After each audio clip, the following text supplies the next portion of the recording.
بسم اللہ الرحمن الرحیم۔ السلام علیکم ورحمۃ اللہ۔ امید ہے کہ آپ سب خیر و عافیت سے ہوں گے۔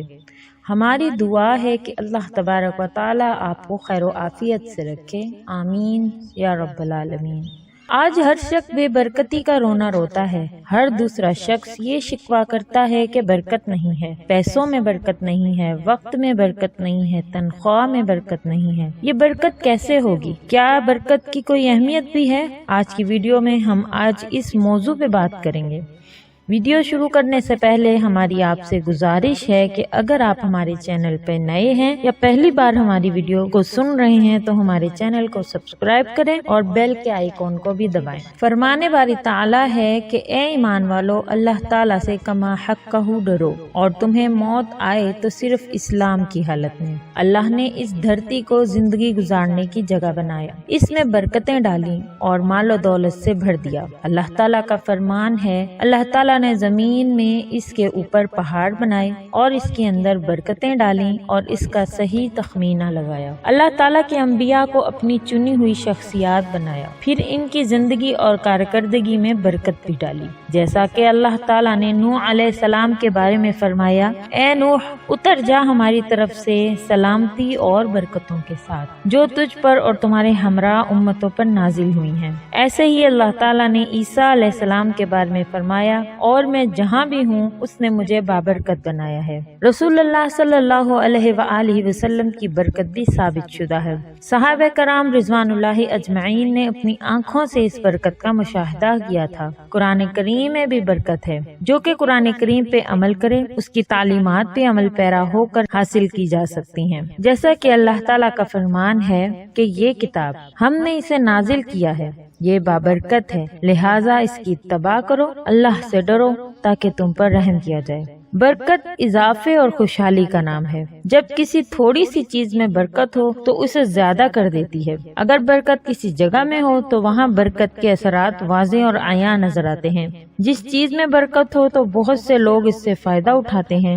مال و دولت، علم اور وقت، اولاد، کارکردگی، اعضاء، ہر چیز میں برکت کے اثرات نمایاں ہوتے ہیں۔ اللہ تعالیٰ نے نبی کریم صلی اللہ علیہ وآلہ وسلم کی امت کو بابرکت بنایا ہے، تو یہ امت تمام امتوں سے آگے نکل گئی۔ رسول صلی اللہ علیہ وآلہ وسلم کا فرمان ہے کہ درختوں میں سے ایک درخت ایسا ہے کہ جس کے پتے نہیں جھڑتے، اس کے اوصاف مسلمان جیسے ہیں۔ مجھے بتلاؤ وہ کون سا درخت ہے؟ راوی کہتے ہیں کہ لوگ جنگلوں اور صحراؤں کے درختوں میں تلاش کرنے لگے تو صحابہ کرام رضوان اللہ اجمعین نے کہا کہ اللہ کے رسول صلی اللہ علیہ وآلہ وسلم آپ ہی بتلا دیجئے کہ وہ کون سا درخت ہے۔ تو آپ صلی اللہ علیہ وآلہ وسلم نے فرمایا، وہ کھجور کا درخت ہے۔ مومن اپنے گھر کے لیے بھی برکت حاصل کرنے کا سوچتا ہے، اس لیے کہ وہ اللہ کے ذکر کا اہتمام کرتا ہے۔ مومن اپنے گھر میں بھی برکت حاصل کرنے کی کوشش کرتا ہے کہ گھر میں اللہ کے ذکر کی پابندی کرے، گھر میں سورۃ البقرہ کے ذکر کا اہتمام کرتا ہے۔ رسول صلی اللہ علیہ وآلہ وسلم کا فرمان ہے، جب کوئی آدمی اپنے گھر میں داخل ہوتے وقت، کھانا کھاتے وقت اللہ کا ذکر بھی کرے تو شیطان اپنے چیلوں سے کہتا ہے، تمہارے لیے یہاں نہ رات کے کھانے کا انتظام ہے نہ رات کے گزارنے کا۔ استغفار کی پابندی سے بھی برکت حاصل ہوتی ہے، جیسے سیدنا نوح علیہ السلام کی دعا اللہ تعالیٰ نے بتلاتے ہوئے فرمایا، تو میں نے حضرت نوح علیہ السلام سے کہا کہ تم اپنے پروردگار سے مغفرت طلب کرو، بے شک وہی بخشنے والا ہے، وہ تم پر آسمان سے موسلادھار بارش برسائے گا،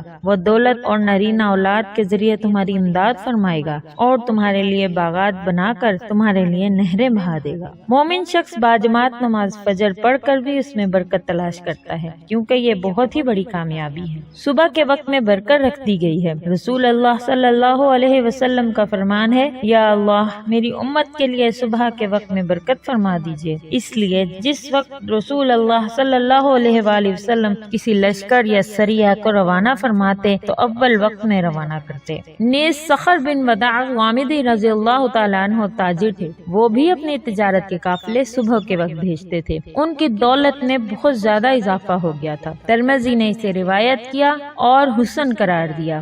نیز ابن حبان نے بھی اسے صحیح کہا ہے۔ پابندی کے ساتھ ایک دوسرے کو سلام کرنے سے بھی برکت ملتی ہے۔ سلام کرنا اس بابرکت امت کا خاصہ ہے۔ فرمان باری تعالیٰ ہے، پس جب تم گھروں میں داخل ہو جاؤ تو اپنے آپ پر سلام کہو، یہ اللہ تعالیٰ کی طرف سے مبارک ہے اور پاکیزہ تحفہ ہے۔ تجارت میں اگر سچ بولیں اور ہر چیز واضح کر دیں تو آپ صلی اللہ علیہ وآلہ وسلم کا فرمان ہے، خرید و فروخت کرنے والے جب تک جدا نہ ہوں اس وقت تک با اختیار ہیں۔ یہ آپ صلی اللہ علیہ وآلہ وسلم نے فرمایا کہ یہاں تک کہ وہ جدا ہو جائیں، چنانچہ اگر وہ سچ بولیں اور ایوب کو واضح کر دیں تو ان کی خرید و فروخت میں برکت ڈال دی جاتی ہے، اور اگر جھوٹ بولیں اور ایوب چھپائیں تو اس سے برکت مٹا دی جاتی ہے۔ صلح رحمی سے بھی برکت میں اضافہ ہوتا ہے، رزق میں برکت ہوتی ہے، عمر میں اضافہ ہوتا ہے۔ چنانچہ بخاری اور مسلم میں سیدنا انس رضی اللہ تعالیٰ عنہ بیان کرتے ہیں کہ رسول اللہ صلی اللہ علیہ وسلم نے فرمایا کہ جس شخص کو اچھا لگتا ہے کہ اس کے رزق میں اضافہ کر دیا جائے، اس کی زندگی لمبی کر دی جائے، تو وہ صلح رحمی کرے۔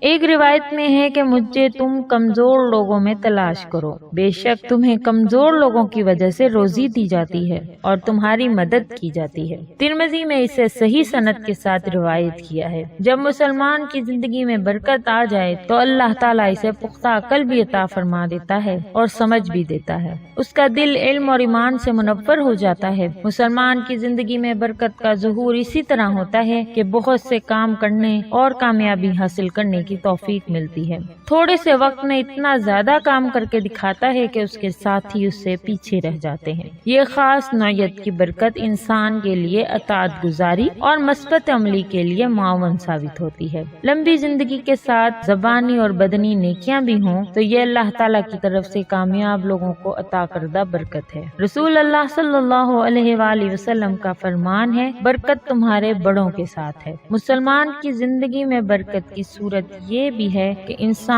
کو نیک ماں بننے والی اور محبت کرنے والی بیوی مل جائے اور اولاد نیک اور صالح عطا ہو۔ آپ صلی اللہ علیہ وسلم کا فرمان ہے، عورت سے 4 چیزوں کی بنیاد پر رکھی جاتی ہے، عورت کے مال، حسب نسب، خوبصورتی اور دین۔ تم دیندار کو اپنا لو، وہ تمہارے ہاتھ خاک آلودہ کر دے گی۔ بخاری مسلم۔ دیندار بیوی گھر کی برکت میں اضافہ کرتی ہے، کیونکہ در حقیقت مٹی جس کا ذکر حدیث میں آیا ہے یہ اضافے اور افزائش کی علامت ہے۔ اگر اللہ تعالیٰ اپنے بندوں پر مال کے دریا بہا دے، وہ اسے نیکی اور رفائی کاموں پر خرچ کرنے کی توفیق بھی دے دے تو یہ واضح برکت اور اللہ کی طرف سے احسان ہے۔ اللہ کی ناراضگی کا باعث بننے والے کاموں میں دولت اڑا کر اللہ کا حق ادا نہ کیا جائے تو اس سے برکت مٹ جاتی ہے۔ فرمان باری تعالیٰ ہے، اللہ تعالیٰ سود مٹاتا ہے اور صدقات کو بڑھاتا ہے، اور اللہ کسی بھی گناہگار کافر سے محبت نہیں کرتا۔ اللہ تعالیٰ میرے اور آپ کے لیے قرآن کریم کو بابرکت بنائے۔ اللہ تعالیٰ مجھے اور آپ سب کو اس کی حکمت بھری باتوں اور نصیحتوں سے مستفید ہونے کی توفیق دے۔ آج کی اس ویڈیو میں جن باتوں کا ہمیں پتہ چلا ہے کہ برکت اللہ تعالیٰ نے کن کن چیزوں میں رکھی ہے، ہم اس کو اپنی زندگی کا حصہ بنائیں۔ اللہ تبارک و تعالیٰ نے صبح کے وقت میں برکت رکھی، اللہ تبارک و تعالیٰ نے اپنے ذکر میں برکت رکھی، قرآن پاک میں برکت رکھی ہے، نماز میں برکت رکھی ہے۔ اللہ تبارک و تعالیٰ نے نیک بیوی میں برکت رکھی ہے۔ اللہ تبارک و تعالیٰ نے گھر میں داخل ہوتے وقت بسم اللہ الرحمن الرحیم پڑھنے والے کے زندگی میں برکت رکھی ہے۔ اللہ تبارک و تعالیٰ نے اپنے ذکر میں برکت رکھی ہے۔ اللہ تبارک و تعالیٰ نے استغفار میں برکت رکھی ہے۔ اللہ تبارک و تعالیٰ نے صلہ رحمی میں برکت رکھی ہے۔ اللہ تبارک و تعالیٰ نے سچ بولنے میں برکت رکھی ہے، اور اللہ تبارک و تعالیٰ نے ایک دوسرے کے ساتھ احسان کرنے میں برکت رکھی ہے۔ اللہ تبارک و تعالیٰ نے مسلمان کی زندگی میں برکت رکھی ہے، اس لیے کہ وہ اپنی زندگی کو نبی کریم صلی اللہ علیہ وآلہ وسلم کے بتائے ہوئے طریقے پہ چلائے، اللہ تبارک و تعالیٰ کی ناراضگی سے بچنے والے کاموں سے بچے، اللہ تبارک و تعالیٰ کی ناراضگی کا باعث بننے والے کاموں سے بچے، اور اللہ تعالیٰ کے بتائے ہوئے راستوں پر چلے۔ زیادہ سے زیادہ اللہ کا ذکر کرے اور زیادہ سے زیادہ اپنے آپ کو اللہ کے بتائے ہوئے طریقوں پر چلائے۔ میری اللہ تعالیٰ سے دعا ہے کہ اللہ تعالیٰ مجھے اور آپ سب کو اس کی حکمت بھری ہوئی نصیحتوں سے مستفید ہونے کی توفیق عطا فرمائے، اور اپنی بات کو اسی پہ ختم کرتے ہوئے ہوئے اللہ تعالیٰ سے اپنے اور تمام مسلمانوں کے گناہوں کی بخشش مانگتی ہوں۔ آپ سب بھی اس سے اپنے گناہوں کی بخشش مانگیے، وہی بخشنے والا اور نہایت رحم کرنے والا ہے۔ ہم سب امید کرتے ہیں کہ آپ کو ہماری ویڈیو ضرور اچھی لگی ہوگی۔ اگر آپ کو ہماری ویڈیو پسند آئی ہے تو ہمارے چینل کو ضرور سبسکرائب کر لیں اور ساتھ ہی لگے ہوئے بیل کے بٹن کو بھی پریس کر دیں۔ انشاءاللہ ہم ایک نئی ویڈیو کے ساتھ دوبارہ حاضر ہوں گے۔ تب تک کے لیے اجازت دیجیے۔ السلام علیکم۔ اللہ حافظ۔